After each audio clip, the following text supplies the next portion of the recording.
السلام علیکم ناظرین، آپ دیکھ رہے ہیں ہمارا YouTube channel Pakistan writers wing. میں ہوں آپ کا میزبان محمد عبداللہ۔ ناظرین، آج آپ کی خدمت میں 26ویں پارے کا خلاصہ ہم پیش کریں گے۔ 26ویں پارے کا آغاز سورہ الاحقاف سے ہو رہا ہے، جس میں اللہ رب العالمین ارشاد فرماتے ہیں کہ مشرک کے پاس شرک کی کوئی دلیل نہیں ہے، اور جو شرک کرتے ہیں ان کو کہیے اگر وہ سچے ہیں تو کوئی بھی سابقہ کتاب یا علم کا کوئی حصہ یا کوئی ٹکڑا اپنے موقف کی دلیل کے طور پر پیش کریں اگر ان کے پاس ہے۔ مزید ارشاد ہوا کہ اس سے بڑھ کر گمراہ کون ہوگا جو اللہ کے علاوہ کسی اور کو پکارتا ہے اور جو قیامت تک اس کی پکار کا جواب نہیں دے سکتے، جن کو بھی اللہ کے علاوہ پکارا جائے گا، کیونکہ وہ تو ان کے پکارنے سے بھی غافل ہیں، ان کو خبر ہی نہیں ہے کہ ہمیں پکارا اور پوجا جا رہا ہے، ہمیں بلایا جا رہا ہے، ہمیں ندا دی جا رہی ہے۔ تو اس سورہ مبارکہ میں اللہ تعالیٰ ارشاد فرماتے ہیں کہ بے شک جن لوگوں نے کہا ہمارا رب اللہ ہے اور پھر اس پر استقامت کو اختیار کیا تو ان پر کوئی خوف اور کوئی غم نہ ہوگا، اور یہی لوگ جنتی ہیں۔ یعنی استقامت فی الدین کے فوائد یہ ہیں کہ انسان پر ظاہری جتنے بھی خوف ہیں، ملال ہیں، حزن ہیں، یہ دین پر استقامت کی بدولت اللہ رب العالمین دور فرما دیں گے۔ اور پھر کہ جو بھی جنت کا وعدہ ہے انہی لوگوں کے لیے ہے اور انہی کو دیا جائے گا، یہ وعدہ ان کے ساتھ ایفا کیا جائے گا۔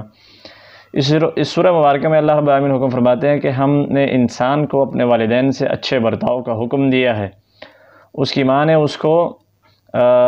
پیدائش کے یعنی تخلیق کے مراحل سے کس طرح گزارا، اٹھائے رکھا حمل کی حالت میں، پھر کس کربناک اور تکلیف دہ ایک مرحلے کے بعد اس کو جنم دیا، اس طرح دودھ پلانے کی مدت یہاں تک کہ وہ جوانی کی انتہا کو پہنچا اور 40 سال کا ہوا تو اس نے کہا میرے رب مجھے توفیق دے کہ میں تیری نعمت کا شکر ادا کروں جو تو نے مجھے اور میرے والدین کو دی، اور مجھے توفیق دے کہ میں ایسے نیک اعمال کروں جنہیں تو پسند کرتا ہے، اور تو میری اولاد کی اصلاح کر دے، تیری بارگاہ میں آ کر میں توبہ کرتا رہوں، بے شک میں مسلمانوں میں سے ہوں۔ یہ بہت خوبصورت دعائیں ہیں۔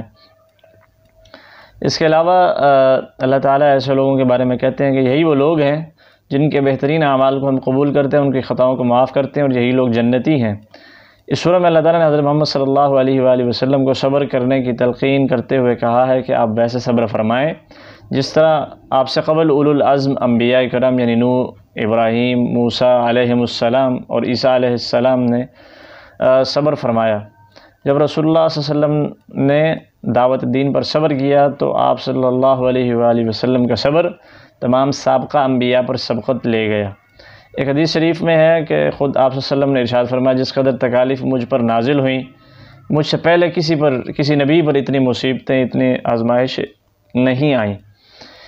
سورہ الاحقاف کے بعد سورہ محمد ہے۔ اس سورہ میں اللہ تعالیٰ اعلان فرماتے ہیں کہ جو لوگ کفر کا ارتکاب کرتے ہیں اور اللہ کے راستے سے روکتے ہیں ان کے اعمال گمراہ کن ہیں،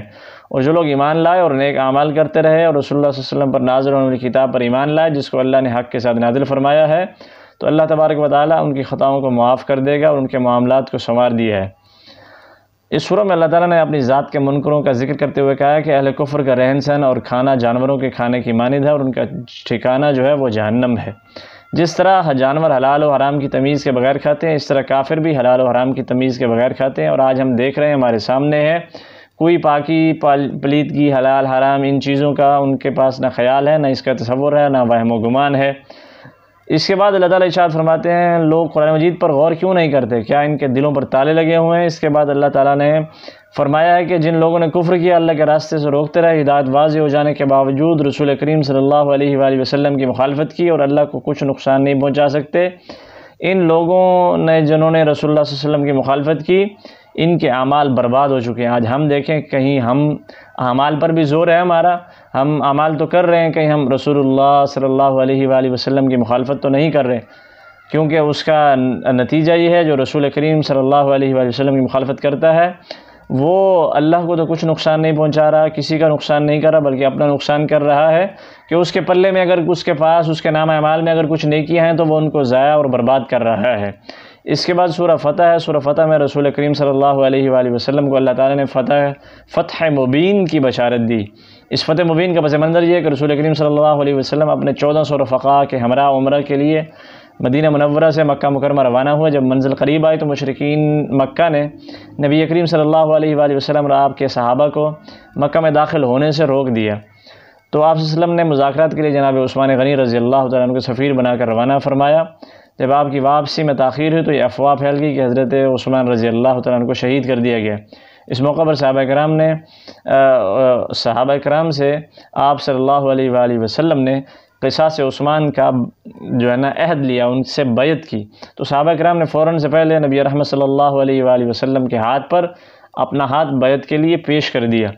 کچھ دیر کے بعد حضرت عثمان بخیر و عافیت پہنچ گئے، البتہ اس بیعت کی خبر مکہ والوں کو ہو گئی۔ انہوں نے مسلمانوں کو جنگ کے لیے تیار پایا تو صلح پر آمادہ ہو گئے۔ اس موقع پر رسول کریم نے مکہ والوں کے ساتھ ایک معاہدہ کیا جسے صلح حدیبیہ کا نام دیا جاتا ہے، جس کے وجہ سے جو کچھ شرائط تھیں بظاہر مسلمانوں کے خلاف محسوس ہو رہی تھیں، جس کی وجہ سے کچھ لوگ ناراض بھی تھے، جس کی تمام شرائط کا بظاہر فائدہ اہل مکہ کو جا رہا تھا۔ اس موقع پر اللہ رب العالمین نے سورہ فتح نازل فرما کر رسول کریم کو فتح مبین کی بشارت دی، اور ان آیات کے نزول کے بعد رسول کریم اور صحابہ کرام